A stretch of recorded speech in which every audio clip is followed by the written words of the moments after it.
remercier tous les cadres d'avoir répondu présent à venir débattre aujourd'hui sur l'impact de la culture urbaine sur la création contemporaine. Donc je vous présente tous la bienvenue dans le cadre de l'exposition So Close 2, donc une exposition collective qui se déroule à la Galerie Guido Romero Pierini à Paris. On se trouve actuellement dans la salle où tu exposes, Alexandre, tes toiles récentes. Tu es un artiste issu justement de la culture urbaine, avec ton blaze Mosa 87. Tu es un artiste multidisciplinaire. On voit par exemple aujourd'hui que tu as donc, des peintures, tu explores aussi des sculptures, aussi la danse à travers tes performances. Et tu gardes toujours en tête un élément vraiment inhérent à la culture urbaine, c'est son authenticité. Donc ça se retranscrit vraiment bien dans tes œuvres. Par exemple, là, on voit tes peintures qui sont brutes, coton brut, enduites de Javel. Tu as d'ailleurs reçu en 2017 le prix de la révélation Jeune Talent Urbain remis par le Palais de Tokyo, institution dont toi, Hugo Vitrani, tu es un des curateurs. Tu as initié en 2012 le Lascaux Project, donc c'est le programme d'art urbain du Palais de Tokyo. Tu es aussi à l'origine, bien sûr on y reviendra, mais de l'expérience Pommery au domaine du même nom, donc une exposition où tu invites des artistes à investir les souterrains du domaine. Donc on parlait justement du Palais de Tokyo et toi, Greg Hervieux, tu as participé à l'exposition Jusqu'ici tout va bien, où tu étais, tu t'occupais toi Hugo du commissariat, donc exposition de l'école Courtrajnay, où tu tenais un pop shop qui refaisait vivre la marque Triade dont tu étais le fondateur en 95, si je ne dis pas de bêtises. Tu es le cofondateur de Black Rainbow Agency. Donc c'est une agence de communication stratégique vraiment globale. C'est tout un concept autour duquel tu accompagnes les marques soucieuses d'avoir une approche en fait de la culture urbaine qui emprunte les codes de la culture urbaine. Donc tu agis comme un véritable traducteur de la culture urbaine et tu en fait apportes une sorte de cohérence entre la culture et le luxe, le streetwear. On en reparlera évidemment pendant le talk. Et enfin, Thibaut Chauet, tu es le fondateur de Classique Paris, label de création fondé en 2010, qui couvre diverses activités, donc aussi bien les livres d'art, le commissariat que le conseil stratégique. Donc toutes ces activités-là te permettent de faire le pont en fait entre l'art, la littérature, les marques, le streetwear aussi, et toujours en gardant en tête de retranscrire la culture urbaine, la culture de notre génération. En 2016, tu as ouvert la librairie Classique, qui est une vitrine qui permet surtout d'avoir pour les artistes une vitrine et aussi pour les marques qui te tiennent à cœur. Il me semble d'ailleurs que tu avais édité l'ouvrage Les ouvrages Claro-Scuro, dont tu étais le co-auteur. Exact. Il est partout, lui. Un truc de fou. Donc il y a vraiment tous des liens entre vous. C'est pour ça qu'on parle. Et vous participez tous à votre manière, et justement de manière différente, au rayonnement de la culture urbaine. C'est une culture qui a énormément de ramifications. Et justement, on va parler aujourd'hui, pendant le talk, de toutes ces branches-là qui façonnent en fait la culture urbaine. Donc on va rentrer tout de suite dans le vif du sujet.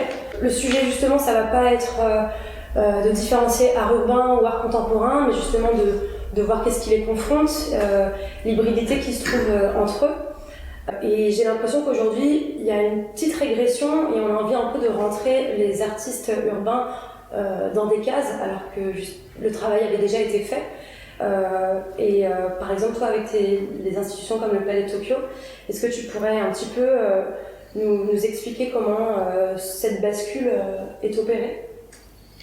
Alors nous, on a effectivement, comme tu le disais, commencé un projet en 2012 qui s'appelle le projet Lascaux.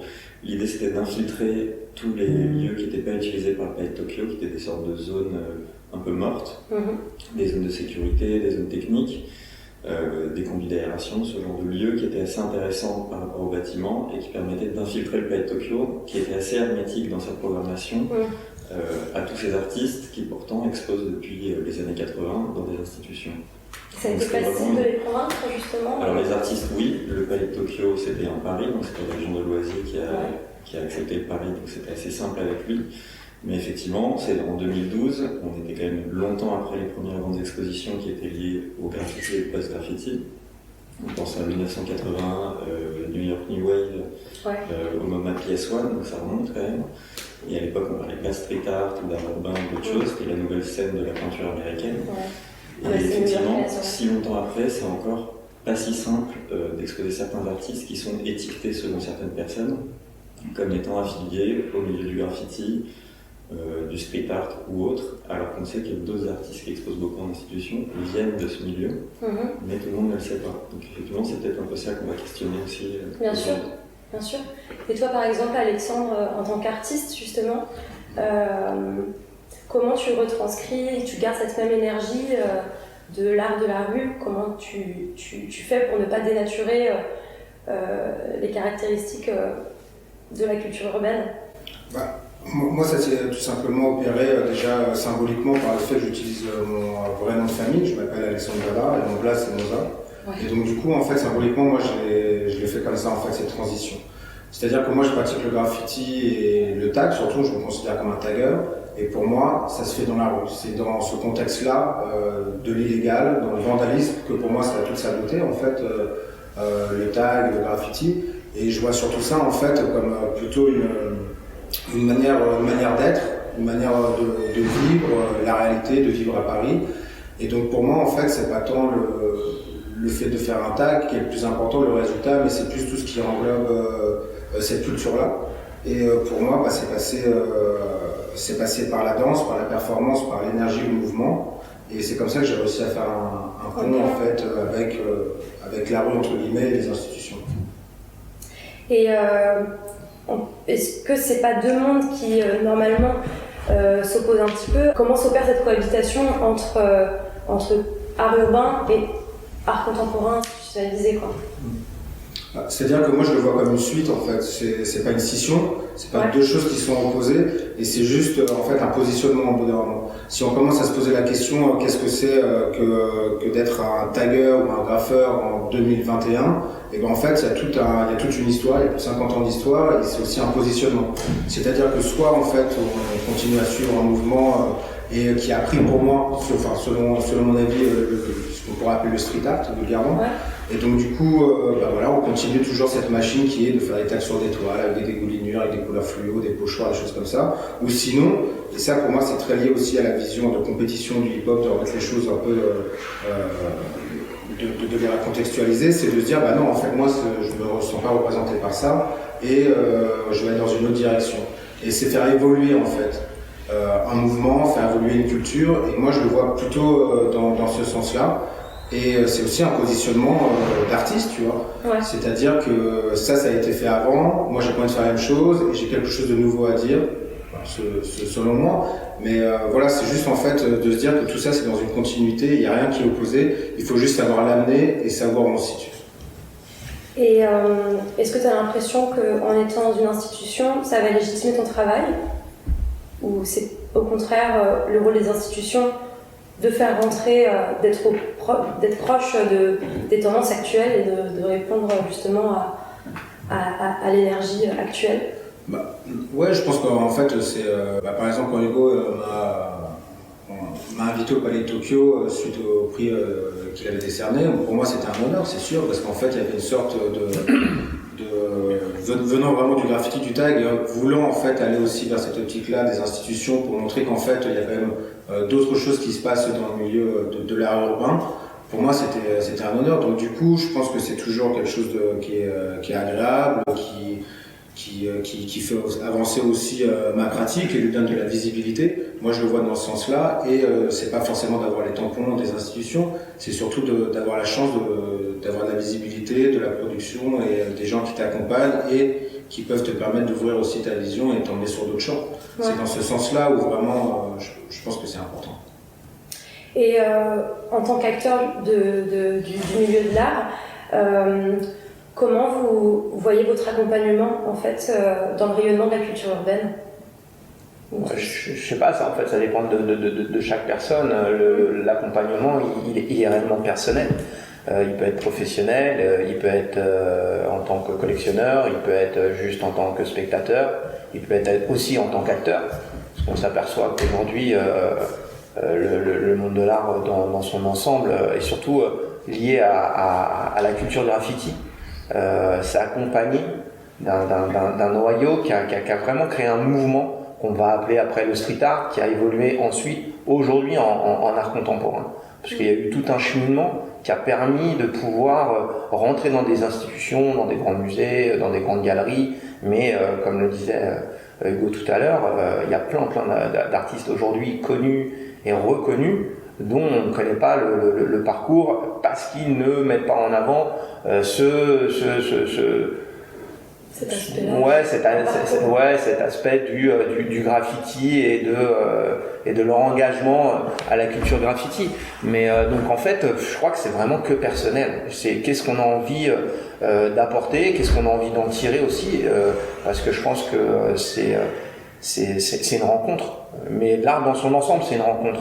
C'est une rencontre entre soi-même et ce qu'on en perçoit. C'est pour ça que souvent on dit dans l'art, s'il n'y a pas d'émotion, il n'y a pas d'art. Quelle que soit la peinture. Donc non, je sais pas, après, chacun peut donner sa version. Moi, personnellement, réellement, que ce soit professionnel, parce que c'est vrai que je travaille énormément avec des artistes de tous bords, mais avec une grosse tendance à l'art urbain, même si je déteste ce mot, parce que l'art urbain n'est qu'un mouvement social. L'urbain, c'est ce qu'on vit tous les jours. On est dans la rue, je suis influencé par l'urbanisme en permanence. J'habite à Paris, j'ai grandi à Paris, donc ma culture est urbaine. Maintenant, le graffiti est une chose. On parlait de pochoir. Pour moi, le pochoir, c'est pas de l'art urbain en tant que tel. C'est plutôt de l'art contestataire dans sa naissance à l'époque des années 70, même des années 60. Donc, l'art urbain, c'est trop vague comme schéma. Et donc, moi, je viens chercher de l'émotion et je viens chercher du sens. J'aime les gens qui ont du sens, qui aiment raconter des choses, qui aiment rencontrer des choses. Et je pense que le graffiti et donc cette culture dans son ensemble a été un pont et a été le premier pont multiculturel. Et il a été important pour moi dans mon positionnement que ce soit peut-être le premier pont à être multi-commercial. Ouais. La base même, c'était de faire rencontrer des gens qui sont pas censés se rencontrer, faire rencontrer des marques sur des marchés qui sont pas censés se rencontrer. Et c'est, encore une fois, c'est un message, c'est un partage.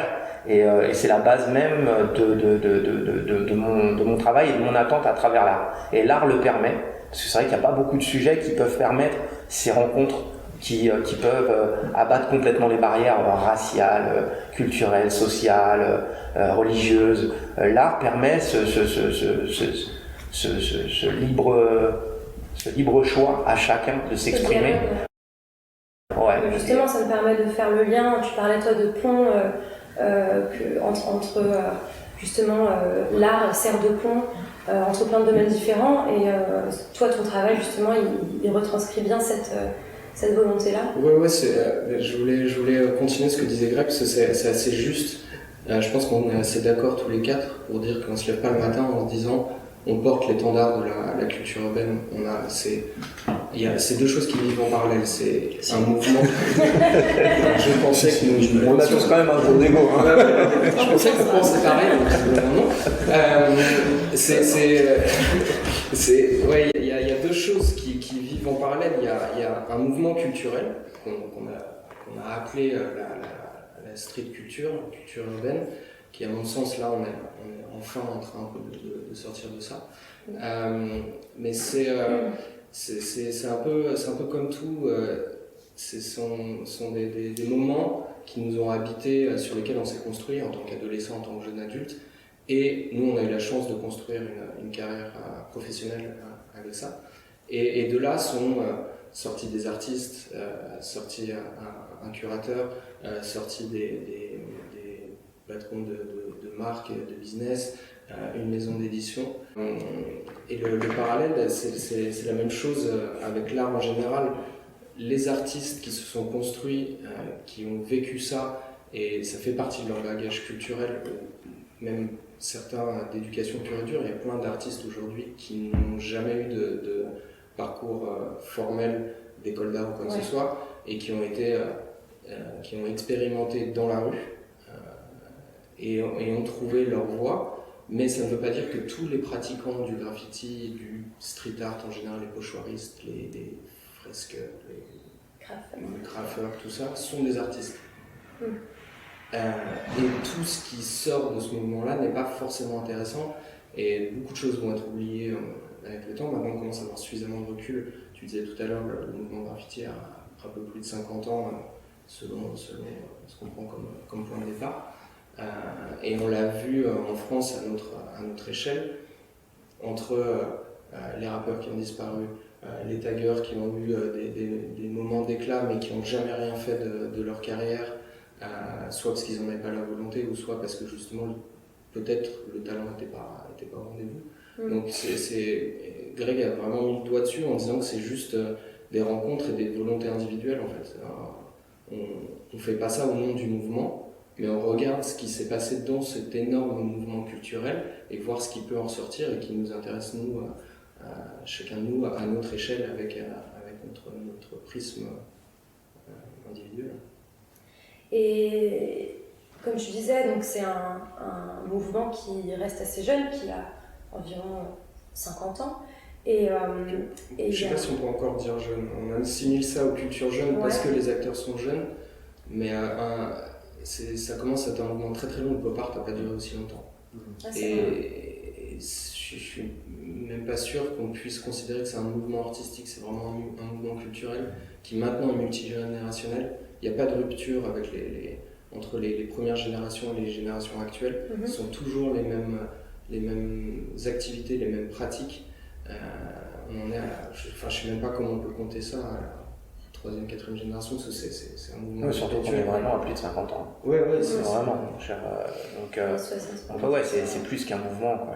C'est plus qu'une culture. C'est vraiment un état social. Vraiment, il y a des gens qui sont nés comme ça. On est dans un état social qui fait qu'on grandit avec cet art autour de nous. C'est pour ça qu'on a aussi marketé un peu le mot. Et je me rappelle, ça a commencé avec le streetwear, donc le streetwear a amené le street art. Aujourd'hui, pour faire un peu mieux, on met culture urbaine. On va, si on veut passer le cap, on va parler d'art contemporain. Mais en fait, c'est pour mettre les gens dans des cases. Et on a besoin, et que ce soit dans l'art ou dans tout ce qui se passe dans la société, on a besoin de mettre des étiquettes pour pouvoir justement justifier le marketing et la consommation qu'on va faire autour. Mais tout ça, c'est social. C'est un vrai mouvement social qui aujourd'hui a pris ses quartiers, qui est né aux États-Unis. Ça, il n'y a pas de souci. Mais on peut faire une vraie différence entre ce qui se passe en Europe, et même en Europe, on peut vraiment différencier cette culture sociale en France, en Allemagne, en Angleterre, en Espagne. Le mouvement urbain n'est pas le même en Espagne et en France pour une simple bonne raison, c'est qu'on n'a pas la même culture de base. Donc il y a des choses qui se sont rencontrées et c'est ce que j'aime, c'est ce mélange. C'est ce mélange qu'on va rencontrer grâce aux immigrations, grâce aux tendances musicales, grâce aux techniques de passif de la peinture. Quand on prend le parcours aujourd'hui d'un artiste français qui est américain, mais qu'on prend John One, on le compare toujours à Combas. C'est marrant, on ne le compare pas, je sais pas, à Kisari. Donc en fait, il y a toujours un lien avec la culture dans laquelle l'artiste a grandi. Donc c'est social, on a dépassé justement ce mouvement, et il avait raison, du pop art. Le pop art a été un vrai mouvement purement marketing.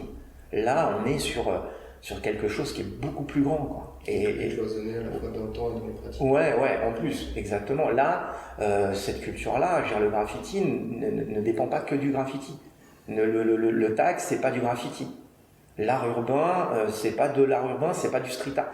C'est tellement compliqué qu'il est difficile de se baser sur juste ce sujet-là. Et je pense que c'est là où l'exercice pour Hugo ou pour des institutions comme le Centre Pompidou ou le Palais de Tokyo qui font beaucoup, quoi, surtout le Palais de Tokyo, ont un vrai challenge parce qu'il faut que les gens arrivent à comprendre cette évolution de ce mouvement-là. C'est vrai que tu as un enjeu pour l'institution. Tout à l'heure, tu me demandais si ça légitimisait d'être dans l'institution, évidemment. Mais en même temps, on s'en fout de l'institution. Enfin, la plupart de ces artistes, ils se sont créés dehors. Il y a des artistes, je pense à Asile par exemple, qui pour moi est un des plus grands artistes contemporains d'aujourd'hui, qui se fout totalement du Palais de Tokyo, qui en a rien à foutre de venir exposer avec moi, et qui pour moi fait un travail de peintre, de performeur, qui a un travail conceptuel, qui parle de l'illégalité, du métro, de la vitesse, de la peinture, de plein de choses que tu peux retrouver dans l'art contemporain, et qui pour moi est un grand artiste hors l'institution et qui s'en fout. Et finalement, le terme art contemporain, post-graffiti, street art, art urbain, on peut faire plein de variations. C'est qu'on se place que du côté de l'institution, du marché en fait, parce que les artistes ils n'ont rien à foutre de ces critères-là. Et le fait de sortir, d'aller faire une peinture dehors, c'est un geste d'artiste. Après, la peinture, elle est bonne ou elle est mauvaise, mais c'est un geste d'artiste. Et souvent, la peinture, c'est qu'un prétexte pour sortir dehors et pour faire quelque chose. Et tout ce qui se passe autour, c'est ça qui est le plus intéressant en général. Et après, quand toute la pratique devient intéressante, c'est ça qui fait un grand artiste. Et c'est ce qu'on voit dans le texte, tu parlais d'un phénomène social, c'est ce qu'on peut lire dans le texte de Norman Mailer, qui a fait un texte qui s'appelait The Face of Graffiti. Pour expliquer le graffiti aux États-Unis, il parlait de la guerre du Vietnam, il parlait du bruit du métro, il parlait de la crasse. Et c'était ça le plus intéressant, c'est ça qui fait que cette peinture devient le plus intéressant aujourd'hui. Je suis complètement d'accord là-dessus. C'est peut-être plus au-delà de la question des institutions qui consacrent ou pas. Finalement, ça va être, comme pour tout le reste, c'est le temps et l'histoire qui consacrera les artistes majeurs qui resteront. Effectivement, si rétroactivement on se penche sur l'histoire du graffiti et ce qu'il en ressort artistiquement à Paris en France, Asile, ce sera le numéro 1 parce que c'est le tagger préféré de tous les taggers. Même s'il n'a pas de rétrospective muséale ou quoi que ce soit, il y a un partage commun de l'histoire, même si c'est non écrit et verbal, mais ça restera quoi qu'il arrive. Parce que ça a été le geste le plus fort. Mais il ne sera jamais reconnu comme un artiste, ce qui est assez fou. Ça dépend par qui. Par les institutions, je parle. Là, on parle par rapport au marché. Par les institutions, il sera dans les livres parce qu'il est incontournable, donc les gens vont en parler, c'est-à-dire que des gens comme nous feront en sorte qu'il existe et qu'il perdure dans l'histoire et dans la mémoire. Mais il n'aura jamais eu cette reconnaissance, ce qui est quand même assez fou, concrètement. De son vivant. Alors il l'aura peut-être... Ouais, mais même vu qu'il ne travaille pas vraiment sur les œuvres pour les institutions, il va falloir, ça va être très compliqué de lui créer un patrimoine. Alors ça, je lui souhaite, à la limite, c'est vrai que ce serait magnifique, mais il y a beaucoup de gens en fait qui resteront que des légendes en fait. Et pourquoi il y a cette faille qui est vraiment on retrouve souvent dans la culture urbaine justement? Parce que Hugo l'a dit très bien, c'est que par contre encore plus dans la culture urbaine, il y a ce côté réellement, on s'en bat les couilles quoi. Genre, ça vient de l'artiste. Ouais, on est des vandales quoi. On n'est pas là pour rentrer dans les codes, on est là pour vous déchirer. Donc vu qu'on est là pour vous déchirer, soit on est vraiment authentique et là on part sur cette authenticité de moi je fais engagé. En réalité, c'est une éthique même, c'est-à-dire que quitte à être dans l'illégalité, dans le vandalisme, autant y aller jusqu'au bout et faire un fuck à tout le monde et dire non, moi je me suis concentré sur cette pratique-là et c'est là-dedans qu'elle a sa force et son énergie. Et c'est ça sur lequel moi je suis admiratif, c'est-à-dire qu'il a réussi à peut-être cloisonner, mais il a réussi à être authentique. Et même moi dans mon travail, j'essaie de garder cette authenticité-là, mais c'est vrai que moi j'ai envie de déborder dans tous les champs, c'est-à-dire que ce soit dans le champ de l'art contemporain ou bien de la fashion. Pour moi, en tant que plasticien, en tant que tagger, d'avoir par exemple un pull pour moi ou un t-shirt en coton. Le coton, je peux aussi bien l'appliquer sur une toile et en tant que plasticien, ça ne m'empêche pas d'aller dans le champ de l'art contemporain, d'exposer en galerie, de mettre sur un châssis. Aussi bien, je peux en faire une sculpture. Et c'est ce que j'aime bien moi dans cette pratique et tout du moins ce que m'a amené la pratique du tag, c'est-à-dire que c'est la débrouillardise, c'est la démerde et avec ce que tu as, tu fais quelque chose. Ce que tu as sous les mains dans un terrain vague, tu peux le prendre, la poser, mettre un coup de javel dessus et en faire une toile. Tu peux le prendre cet objet-là, le retravailler à l'atelier et en faire une sculpture. Et en fait, c'est vraiment tout cet environnement-là et ça rejoint un petit peu ce que tu disais. Au final, c'est pas aller dans un terrain vague et faire un graffiti le plus important. limite, c'est en fait tout l'environnement, c'est les rencontres, les mecs que tu vas rencontrer, tu vas avoir des embrouilles, tu vas rencontrer des gens formidables comme des mecs odieux qui vont vouloir planter. En fait, c'est tout cet univers-là qui, pour moi, est passionnant et crée qui tu es et ton ADN d'artiste. Mais tu vois, tout à l'heure, tu parlais de faille. Moi, je pense pas que ce soit une faille que Asile soit pas en institution. C'est la question de l'œuvre d'art, où est-ce qu'elle est, où est-ce qu'elle vit, c'est pas forcément au musée. Alors, je plâche pour ma paroisse. Moi, je bosse au Palais Tokyo, je considère que le Palais Tokyo, c'est pas forcément ultra nécessaire dans le monde de l'art, si on est un peu provoquant. On voit là, les musées sont fermés, là, ça continue d'exister. Asile, il a jamais eu besoin de musée, il a jamais eu besoin de curateur, il a jamais eu besoin de budget. Et son œuvre, c'est une œuvre. Et les historiens d'art, ils pourront la regarder, l'analyser, les critiques d'art aussi. Les artistes peuvent la regarder, c'est juste la question, c'est comment on regarde cet artiste-là. Pourquoi on a du mal, quand on est du monde de l'art, à regarder un artiste qui ne veut pas rentrer dans tout le monde. Bah, c'est un problème de milieu, c'est tout. Mais je pense qu'à terme, le musée, il va devenir, en tout cas, il est déjà même marginalisé par ces artistes-là. C'est pas eux qui sont en périphérie, eux qui sont marginaux de ce milieu, c'est ce milieu qui est marginalisé. Et t'as pas l'impression aussi que les institutions, elles se servent un petit peu de cette tendance-là? Bien sûr que si. Ils font, après ne pas les avoir invités, ils font tous leur grande expo qui est nulle, qui est un record de billetterie, où ils mettent tout le monde dans le même sac de bombes parce qu'ils pensent que c'est les mêmes personnes, que tu devrais être à côté de JR parce que vous avez fait des tags. Il n'y a pas de suivi, ils ne rentrent pas dans les collections.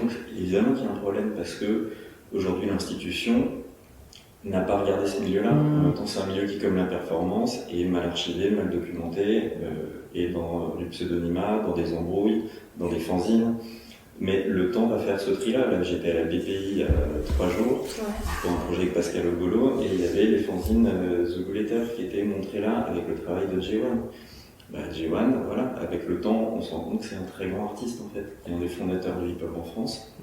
Pendant longtemps, il a été dans aucune de toutes ces expos très marketing, et finalement, c'est lui qui sera parmi les grands en fait, dans les grandes expos plus tard. Mais le rôle des institutions, c'est justement aussi ça, c'est d'éduquer le regard, tu vois.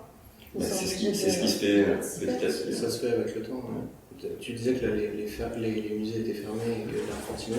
Il y a un parallèle en ce moment qui est assez incroyable. Effectivement, les musées sont fermés, les galeries ne sont pas supposées être ouvertes, et le métro de Paris n'a jamais été aussi plein. C'est vrai. Et est-ce qu'on a besoin d'en faire quelque chose? Non. Le but, et encore une fois, c'est le mouvement culturel qui vit sa vie de mouvement tel qu'il doit l'être. Les métros sont peints et roulent, et ça n'a jamais existé à Paris à ce point. De toute l'histoire du graffiti, les métros n'ont jamais tourné peints à ce point. On dirait New York dans les années 70. Il y a un retour aux sources, quoi. Et tu vois, tu posais la question. Non, c'est des gens qui sont jamais partis. Non, c'est un concours de circonstances. Il y a plus de failles. Il y a plus de failles, les métros sont moins nettoyés, donc tournent plus, beaucoup plus longtemps, jusqu'à une année entière. Mais est-ce que les institutions doivent faire quelque chose de ça? À mon sens, non.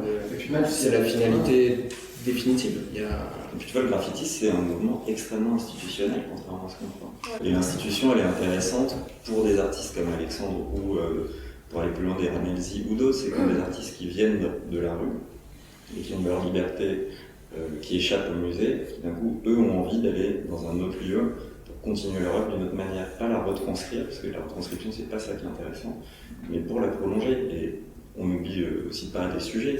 Dans le graffiti, le post-graffiti, il y a des sujets. C'est des artistes qui travaillent sur les signatures, sur l'autoportrait, l'illégalité, sur beaucoup de choses. Il y a énormément de sujets qui sont des grands sujets d'histoire de l'art et qui s'inscrivent là-dedans. Et effectivement, Alexandre, il ne va pas aller faire sa performance en bulky dans le métro. Ça pourrait être génial, mais il a envie de le faire dans un autre contexte, avec un autre cadre et une autre grille de lecture. Il a besoin de budget, il a besoin de texte, et c'est là que l'institution est intéressante et importante. Mais sinon, elle n'a aucun intérêt si c'est pour juste prendre un tailleur connu ou un pochoiriste, refaire la même chose sur une toile et le montrer ailleurs. Ça n'a aucun intérêt. Tu vois, ce côté 2021-2020 épidémie, je le ressens même dans la manière où certaines grandes marques reprennent toutes ces esthétiques du masque, de l'identité, du vandalisme, qui sont repris par le masque pour se prémunir du Covid. Et donc du coup, c'est aussi réingéré dans la fashion qui est très vive pour prendre les choses comme ça. C'est clair. Et tout ça, en fait, pour moi, j'ai l'impression que moi qui suis nourri par beaucoup d'univers fantastiques, de science-fiction, de post-urbain, tout ça, j'ai l'impression que tout ça fait sens avec ce confinement en ce moment et qu'en fait c'est nous les taggers qui sont véritablement dans le cœur du truc, où on est en mode survie dans un monde post-urbain avec une épidémie, et tout ça c'est de la fiction. Et j'adore pouvoir me projeter, raconter des histoires, d'être dans les terrains vagues qui sont chaotiques, dans un monde post-urbain, ça. Et je trouve que c'est une période qui est super enrichissante pour ça. Bah, ça me permet de rebondir justement sur le fait que, comme tu dis, il y a quelque chose, ça bouillonne, il y a quelque chose de très actif et de très vivant dans cette culture-là. Et on assiste, comme tu le disais, comme vous le disiez tous, à une sorte de nouveau dynamisme en ce moment. Et tu évoquais le côté collaboration. Et justement, j'aimerais bien que tu nous parles un petit peu de ton agence. Comment s'opère cette collaboration-là, comment tu restes pertinent, comment tu es cohérent en fait. Je vais parler pour ma propre paroisse. Aujourd'hui, on est dans une problématique qui est complètement différente de quand j'ai créé l'agence il y a 15 ans. Il y a 15 ans, ça n'existait pas. C'est-à-dire la rencontre du monde urbain avec le monde institutionnel, encore une fois, que ce soit du vêtement, que ce soit des boissons, que ce soit de l'art, les rencontres ne se faisaient pas. Encore une fois, ce qui est super important, c'est que ça fasse sens. C'est le pourquoi on utilise cette personne et pourquoi on les fait se rencontrer. Pourquoi cette collaboration pourrait être un avantage autant pour l'artiste que pour la marque. L'objectif, c'est que faut pas prendre le consommateur que pour un imbécile. Et à partir du moment où il y a une vérité et qu'on reste honnête sur ce qu'on fait et sur ce qu'on crée, il peut y avoir n'importe quelle collab. Si c'est juste de l'opportunisme, c'est vraiment du pur marketing et je suis pas persuadé que ça laisse et que ça fasse évoluer la société. J'ai eu la chance de travailler sur plein de projets et j'ai la pertinence de pouvoir dire que les peu de projets sur lesquels j'ai travaillé ont fait avancer les marques. Il y a aussi beaucoup de mauvais artistes, on peut le dire. Bon, aussi, je pense que c'est pas un très grand artiste. Je pense que Shepard Fairey, c'est pas un bon artiste. Et il y a beaucoup d'artistes qui sont sur le devant de la scène, qui moi m'intéressent absolument pas, qui font pas des grandes œuvres, en tout cas c'est mon avis. Et on se rend compte finalement petit à petit que derrière tout cet univers qui a été très marketé, et qui tombe un peu parce qu'aujourd'hui tout le monde s'en fout, cette mode est en train de passer, il y a une subtilité, on en revient des artistes comme Alexandre, on en revient des artistes comme J1, comme Ski, des collaborations, parce qu'on se rend compte qu'il y a une histoire de ces collaborations. Quand on a fait la marque Triade au Palais de Tokyo, pour moi c'était pas un pop shop, c'était une œuvre d'art, de parler de ces dégaines-là et de ces textiles-là. Quand Thibaut fait des livres qui sont édités en 100 exemplaires, ça renvoie à toute une culture, des livres historiques qu'on a, qui sont des livres qui maintenant sont hyper collecteurs, hyper durs à avoir. En fait, c'est une culture extrêmement précise et extrêmement pointue, et que pendant longtemps elle a été marketée, mis dans un sac un peu pop art, mais que ce sac-là n'est pas intéressant. Et qu'on revient vraiment à des subtilités où chaque artiste est complexe. Comprendre le travail d'Alexandre, c'est complexe, parce que le lancer dans plein d'histoires, l'histoire de la peinture, de la signature, qui est une énorme histoire dans l'histoire de l'art, de la danse, il y a beaucoup de choses comme ça, de l'illégalité, et en fait, il faut creuser, il faut faire du boulot là, et c'est ça qui est passionnant, et qui se fait effectivement parce que les barrières ont été cassées dans ce milieu-là, mais ça se passe par la mode, ça passe par les livres, ça passe par la musique, et c'est toute la culture hip-hop qui a créé ça. C'est une génération de l'urgence, avec une certaine attitude assez indomptable, un certain regard et des méthodes où tout va ensemble. C'est des DJ en fait. Mais par contre, la clé de tout ça, je pense qu'elle passe par Thibaut. Non, mais c'est vrai que par contre, la clé elle passera que par Thibaut. Pourquoi ? Parce que les maisons d'édition aujourd'hui, c'est ceux qui l'écrivent l'histoire, c'est ceux qui l'aggravent. Bah ouais, si personne l'écrit, personne l'explique. C'est-à-dire que moi, je vais la défendre en tant qu'agent de stratégie de marque. Donc je vais expliquer aux marques le pourquoi et la naissance de tout ça. Hugo peut expliquer dans la façon dont il va curater un show, pareil, l'essence du show et le sens du show. Mais il y a un moment, si personne n'écrit ce que lui il a voulu raconter, ou le pourquoi il a fait le lien, moi, s'il y a personne qui écrit le pourquoi j'ai travaillé avec Chanel, Saint-Laurent, Vuitton, en disant ouais non mais en fait il y était que pour l'argent. Non, il y avait un vrai but, il y avait une vraie rencontre. Quand je fais Chanel et Futura 2000, il y a une vraie histoire. Je ne sais pas juste, tiens, on s'est pris Futura 2000, on a fait ça avec Karl Lagerfeld. C'est pas vrai. Le premier shooting à New York de Karl Lagerfeld est fait avec Futura 2000 à l'époque. Et d'ailleurs, Karl s'en rappelait et Futura aussi. Et je pense qu'il y a des liens qui sont importants, mais ça doit être écrit. Et c'est des gens comme lui, à travers l'investissement qu'il va faire personnel, dans son travail qui va marquer l'histoire et qui va faire qu'on va reconnaître des gens comme Asile, qu'on va reconnaître X ou Y artistes d'ailleurs, parce que je pense qu'il n'y a pas de bon ou de mauvais artiste, en fait, concrètement. C'est là où je suis pas d'accord avec lui. Chacun sa sensibilité. Chacun sa sensibilité et surtout chacun son parcours et son envie. Genre, on parlait là de Banksy et d'Aubet.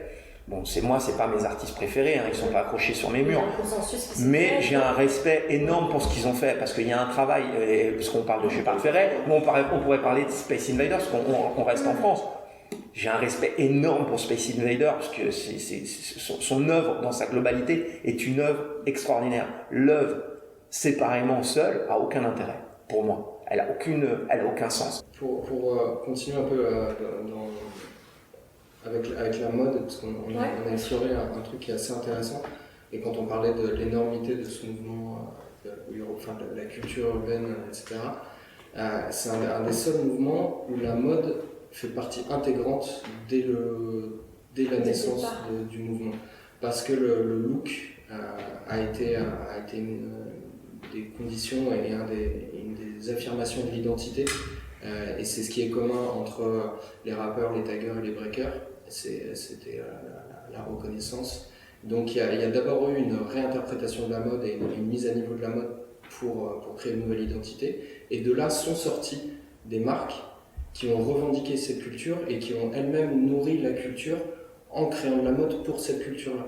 Et ça, c'était jamais arrivé. Ça a un petit peu existé avec les punks, avec Vivienne Westwood, qui a été l'initiatrice et à l'origine du mouvement punk, mais c'était vraiment hyper léger. Ça n'a pas créé un mouvement. Les punks, ça n'a pas duré très longtemps non plus, puis après, c'est devenu tout autre chose.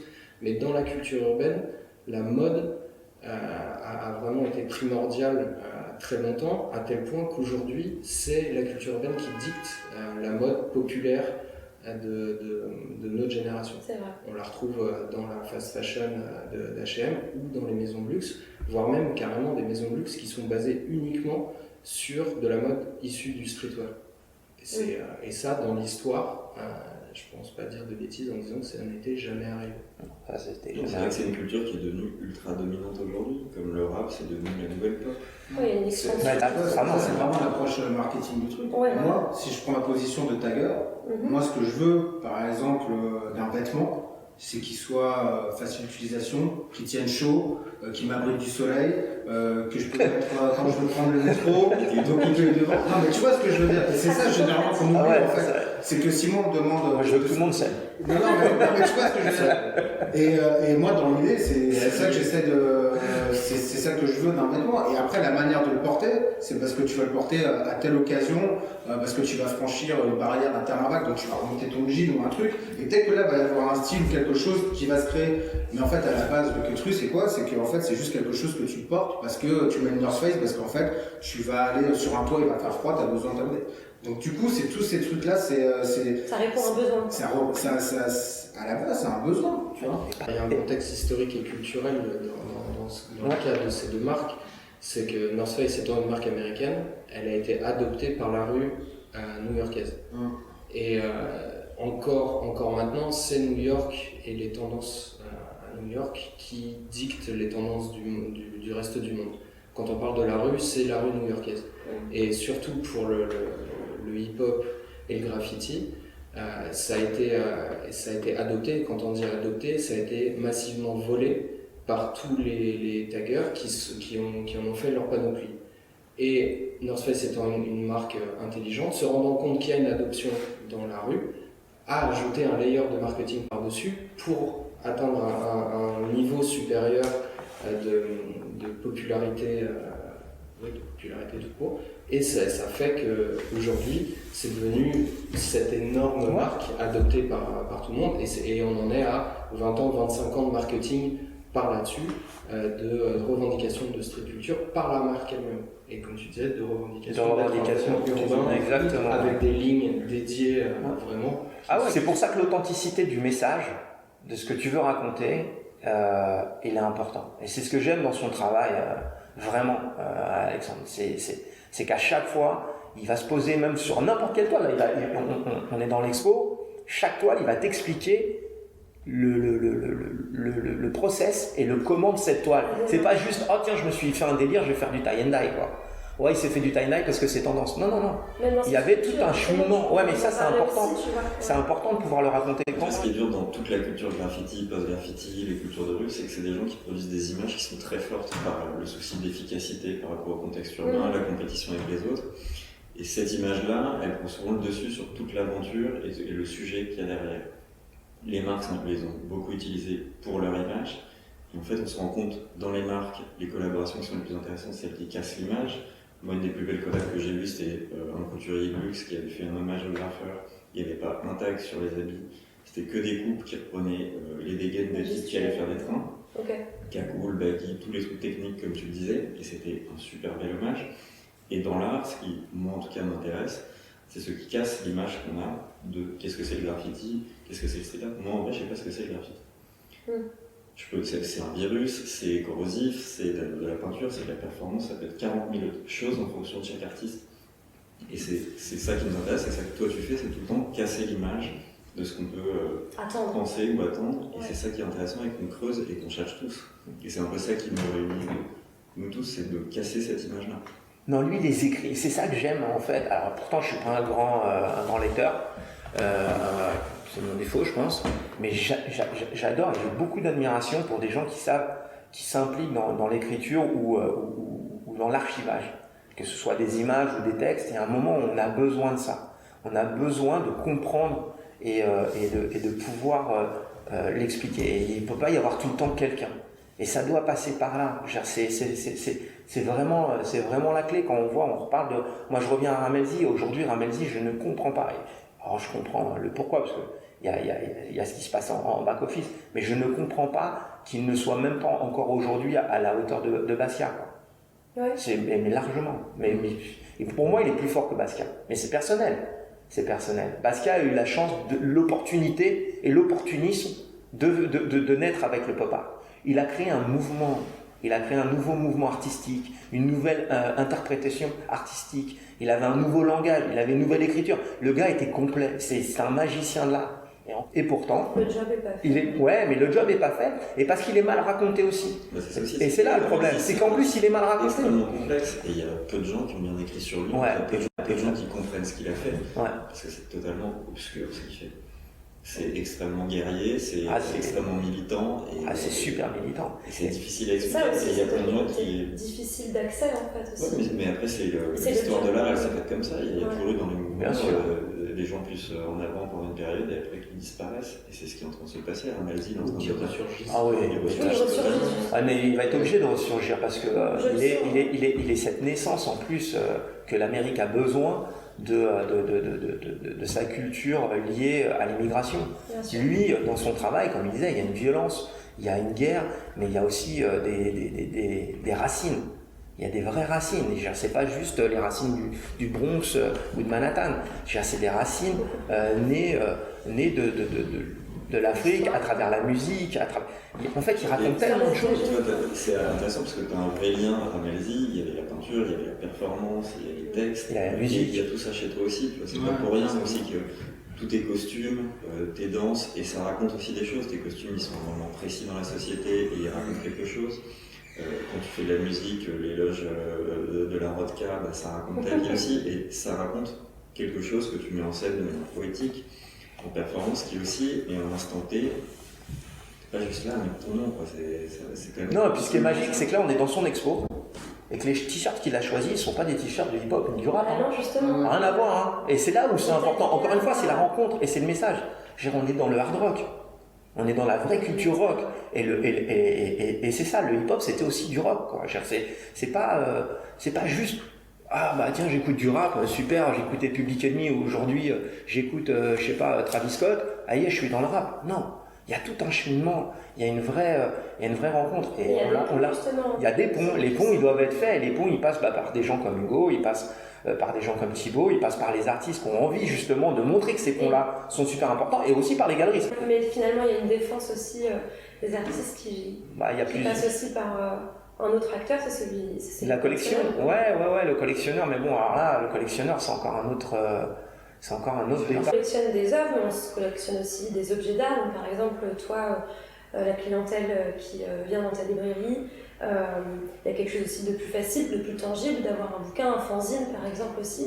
Ces éditions, comment tu vois ça, comment tu construis ça? J'avais cette discussion avec des artistes justement qui me disaient, à qui je proposais de faire un projet qui a tout de suite plongé et accepté, qui me disaient les livres, pour nous, c'est nos armes, c'est nos cartouches, et c'est comme ça qu'on rentre dans la culture, parce qu'on rentre chez les gens.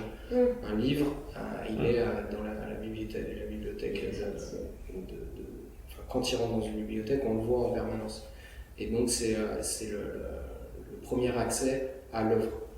C'est les bouquins. Pour les gens qui ne peuvent pas ou ne veulent pas investir dans des œuvres d'art, mais qui ont une sensibilité artistique, c'est le moyen d'avoir facilement accès à beaucoup d'art chez soi. Donc ça répond à la pulsion de collection. Puis il y a des œuvres d'art parfois justement dans les fanzines que tu fais. Et par extension, des éditions deviennent des œuvres d'art. Voilà, c'est ça. On peut mettre ça au même niveau qu'un multiple. C'est pour ça qu'on parle d'édition. Ouais. L'édition d'un objet ou d'un livre, c'est un peu la même chose. Moi j'ai un rapport aussi au fanzine, à l'édition que j'aime beaucoup, faire des fanzines de manière très fraîche, très libérée, très facile, imprimée, crado, j'adore cette culture-là. Du fanzine. Après, moi, je le fais vraiment comme un héritage. Je le vois même. C'est plus quelque chose que je fais par plaisir, parce que j'aime le papier. Mais c'est vrai que si on doit juste considérer en termes de force de frappe, de visibilité, le fanzine, en fait, pour moi, va pas me donner de la visibilité, où je ne vais pas aller rencontrer des gens, leur donner sous le manteau. C'est pour ta communauté. C'est plus un héritage. C'est qu'on fait comme ça avant. Hein. Je sais bien, mais c'est pour ça que je me positionne comme ça, et je sais d'où ça vient. Voilà. Mais c'est vrai que maintenant, avec Instagram, communiquer sur un graphe que tu as fait, tu n'as pas besoin d'imprimer, le donner à quelqu'un, donner un rendez-vous. Tu vois. Donc ça, je le fais plus comme un héritage et comme quelque chose de... Tu jongles entre les deux, quoi. Ouais, je jongle entre les deux. Et c'est une occasion de prise de parole dans les réseaux sociaux pour dire que tu... Ouais. Donc du coup, en fait, il y a une sorte de boucle, il y a une mise en abîme de ça aussi qui est super intéressant. Et le graffiti a aussi une énorme force très virale, donc on est tout le temps entre l'opacité et l'extrême visibilité, et c'est cette balance-là. Donc si tu es dans l'extrême visibilité, tu n'es plus dans le graffiti, tu es dans le marketing. Mais c'est pour ça que le graffiti, il est schizophrène et étonnant, parce que ce qui nous plaît le plus, c'est tout ce qui est le plus obscur, opaque de cette culture-là, et en même temps, elle est extrêmement visible. Elle est extrêmement dominante, elle est extrêmement macho, il n'y a que des mecs, on le voit, on est entre nous. C'est cet enjeu-là qui est intéressant. Ouais, mais justement, c'est ce que j'aimais dans le graffiti, c'était cette liberté de pouvoir découvrir le lendemain matin, en bas de chez toi, le tag d'un mec que tu connaissais ou que tu connaissais pas, en disant putain, il est passé quoi. Alors que là maintenant, tu te réveilles le matin, bah, tu l'as en alerte parce que comme tu le follow et que tu le likes, tu sais qu'il est venu quoi. Tu n'as même pas ce kiff de bah, tu prends le punch dans la tête. Ce qu'on appelle aujourd'hui en marketing le guérilla marketing. Et d'ailleurs, ça se fait de plus en plus parce que les gens sont tellement abreuvés d'images qu'on en vient à ce que nous on a créé avec ce mouvement-là, à mettre des punchs dans la tête des gens en disant ah bah tu l'avais pas vu cette pub, eh ben maintenant tu l'as vu. Et ce qui est hallucinant, c'est que les gens qui ont créé ce mouvement-là sont devenus les propres esclaves de ce que le marketing fait tous les jours. Et c'est ce que je reproche. Un vrai tagger, c'est Asile. Il s'en fout, lui. Il y va, il cartonne. Et ça, c'est la clé. Ils sont esclaves. Si, ils ont besoin de poster. Ah là, ils sont esclaves de ça. En fait, c'est un truc de fou. La société est devenue, au niveau sociétal, on est devenu abreuvé et producteur d'images à un niveau incroyable. Ouais, ça c'est vrai. Ce qu'on crée les réseaux sociaux, c'est vraiment. Tu continues permanent.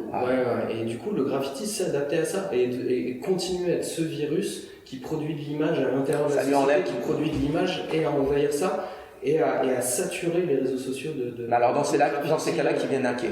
Un tagger, faudrait qu'il hack. Faudrait que moi je prenne mon téléphone et que j'ai un putain de tag d'un mec que je connais pas. C'est ce que disait Loki. Ouais. Et pour conclure, j'aimerais bien que vous me disiez un petit peu selon vous quels sont les enjeux aussi de cette évolution-là, de cette bascule-là, de la culture urbaine dans son ensemble sur la création contemporaine. Par exemple, on évoquait le fait que vous êtes que des mecs aujourd'hui. C'est peut-être aussi un enjeu de la culture urbaine, mais on a des nanas. Mais elles sont pas si visibles que ça. Il y a des artistes femmes. Il y a beaucoup d'artistes femmes. Beaucoup d'artistes femmes, mais les acteurs en tout cas qui font qui participent à la culture urbaine et son rayonnement, bah, il y a des efforts aussi à faire de ce côté-là. Par exemple, l'enjeu, moi, je pense pour le graffiti, et le graffiti crèvera de ça s'il n'y arrive pas, c'est d'arriver à faire ce que le milieu du rap américain ou londonien a fait, c'est de s'ouvrir justement et d'arrêter d'être un milieu de macho, que de mecs dans une violence qu'on connaît, et d'arriver à avoir des artistes comme Mickey Blanco, j'en sais rien, d'avoir des artistes qui sont queer, qui sont ouverts à tout. Et pour l'instant, le graffiti, il a un peu de mal à passer ce cap-là, alors que le rap, la musique est totalement... Et pourtant, on a une légende, dans le graffiti, on a Lady Pink, quand il arrive, qui a été hyper importante dans le mouvement graffiti new-yorkais. Il y a toujours eu des femmes qui ont eu des places importantes et qui marquent leur histoire. Et qui marquent leur histoire. En fait, il ne faut pas que le graffiti devienne réactionnaire. Et il faut qu'il fasse gaffe.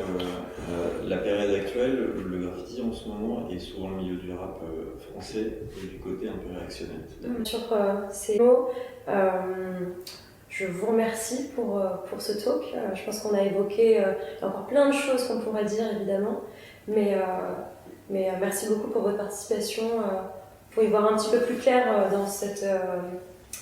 dans l'impact justement de la culture urbaine sur la création contemporaine encore une fois. Donc merci beaucoup à vous. Merci pour l'invitation. Merci pour l'invitation.